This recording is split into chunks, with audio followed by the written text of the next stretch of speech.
네, 코로나19 소식 알아보겠습니다. 수도권에서 감염 경로를 알 수 없는 산발적인 집단 감염이 잇따르고 있습니다. 정부는 방역 사각지대에 대해서 선제적인 검사를 강화하기로 했습니다. 취재기자 연결하겠습니다. 박영민 기자, 먼저 환자 현황부터 정리해 주실까요? 네, 어제 새벽 0시를 기준으로 국내 코로나19 신규 확진자는 하루 새 38명 늘었습니다. 이로써 누적 확진자는 11,814명으로 집계됐습니다. 해외 유입 5건을 제외하면 모두 수도권에서 발생했습니다. 특히 서울시의 누적 확진자 수는 어제 저녁 6시를 기준으로 1,014명으로 집계돼 1,000명을 넘어섰습니다.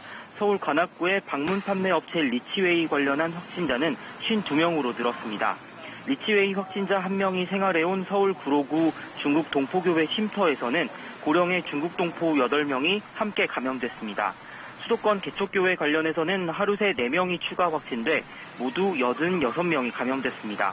용인시 큰나무교회 확진자가 양천구 탁구장을 방문한 사실이 확인되면서 탁구장 관련 확진자는 모두 41명으로 집계됐습니다.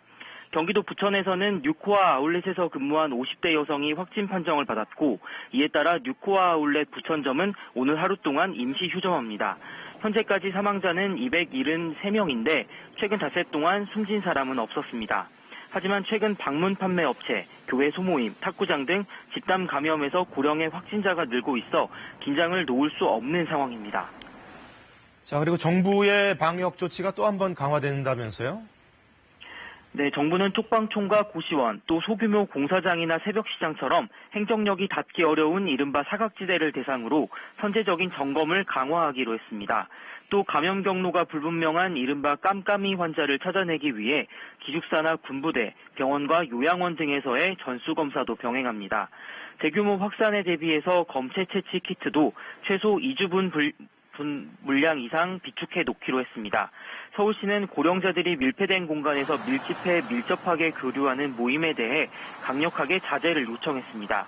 다단계 방문 판매 등을 위험업종으로 지정하고 어떤 명목의 모임이든 금지하는 집합금지 명령을 내렸습니다. 또 서울 시내 탁구장 350여 곳에 대해 운영 자제를 권고하고 감염병 예방수칙 준수 명령을 내렸습니다. 아울러 격렬한 실내 운동인 GX, 줌바, 에어로빅, 태보, 스피닝 등 고위험 시설에 대해서도 방역수칙 준수 여부를 점검할 방침입니다. 지금까지 사회부에서 KBS 뉴스 박영민입니다.